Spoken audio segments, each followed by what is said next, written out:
నీకంటే చెప్పుకోవడానికి షేర్ చేసుకోవడానికి రెడ్డి గారు ఉన్నారు ప్రసాద్. నాకెవరున్నారు నువ్వు తప్ప? నేనెవరికి చెప్పుకోవాలి నీకు తప్ప?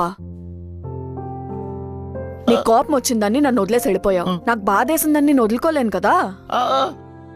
మనకొచ్చింది కోపమో బాధో మనమే ఎక్స్ప్లెయిన్ చేసుకునే పరిస్థితిలో ఉంటే మన ఇద్దరం ఒకటేలా అవుతాం ప్రసాద్. సారీ. జీవితాంతం సారీ చెప్తూనే ఉంటావా? ఇదే లాస్ట్. నీ మీదట్టు. ఇది లాస్ట్ అయినా కాకపోయినా ఇంకొకసారి టెక్కు చూపించావంటే ఈసారి ట్రీట్మెంట్ నేను నా మొగుడు ఒక గడ్డపార అని సినిమా రిలీజ్ అయిపోద్ది. మొహం చూడు ఎలా అయిపోయిందో. వెళ్ళి మొహం కడుక్కొని పౌడర్ కొట్టుకో. వీడియోలు ఉన్నాయంట ఇప్పుడు. ఇక్కడ జరిగింది ఎవరికైనా బయట తెలిసిందో నేనే సినిమా రెండోసారి చూడను.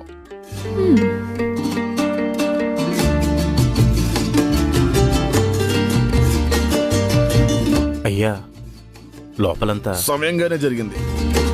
నీకంటే